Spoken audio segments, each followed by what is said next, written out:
இல்லைங்க, பயங்கரமான சதிங்க. சதி உங்களுக்கு தெரியாதா? இதெல்லாம் பயங்கரமான சதி. ஜாதிய பார்த்து அது அந்த காருக்குள்ள யாரு எந்த ஜாதின்னு பார்த்துதான் அந்த வழக்கறிஞர் வந்தாரு. எவ்வளவு பெரிய சதி! திருமா அவர்கள் இப்படி பேசுவாரு அப்படிங்கிறது அவர் எப்படியெல்லாம் பேசுவாருங்கிறது ஒரு ஆச்சரியம் கிடையாது. ஆனா இப்படியே கூட பேசுவாருங்கிறது ஒரு அவருக்கே புதுசா இருக்கும்னு நினைக்கிறேன்.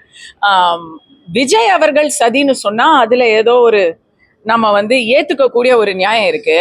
திருமா அவர்கள் ரோட்ல போயிட்டு இருந்தாரு, ஏன்னா என்ன தாக்குனாங்க சதிங்கிறாரு. சரிங்க, அப்படியே ஒருத்தர் வேணும்ட்டே அவர் கார் முன்னாடி விழுந்து அவர் இடி வாங்கிக்கிட்டாருன்னு நினைச்சா கூட இவங்க இறங்கி அடிக்கிறாங்க. அதுக்கு ஒரு தலைவர், ஒரு மெம்பர் ஆஃப் பார்லிமெண்ட் நேத்து பேசியிருக்கிறாரு. அவன் முறைச்சதுக்கு அவன் ஆணவத்துக்கு தான் அந்த அடின்னு. அப்போ முறைச்சா நீங்க அடிப்பீங்களா? இல்ல இப்போ இந்த மாதிரி அவரை சார்ந்தவர்களுக்கு நாம பேசினாலே அது பேசிய குற்றம்ங்க. அவர் எப்படிங்க நான் அடிப்பேன் ஏன்னா அவன் என்னை பார்த்து முறைச்சான்னு சொல்றதெல்லாம் நாம ஜனநாயகத்துல இருக்கோமா என்னன்னு அப்படின்னு பயமா இருக்கு. இதுக்கெல்லாம் நம்முடைய ஆட்சி கேஸ் போடாது. இதுக்கு அஃபென்ஸ்.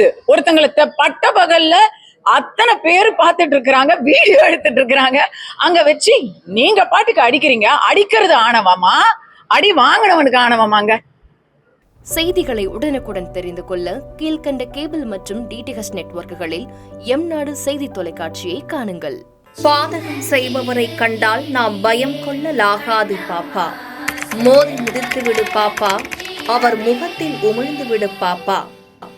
அண்மை செய்திகளை உடனுக்குடன் தெரிந்து கொள்ள இணைந்திருங்கள் எம்நாடு தொலைக்காட்சியுடன்.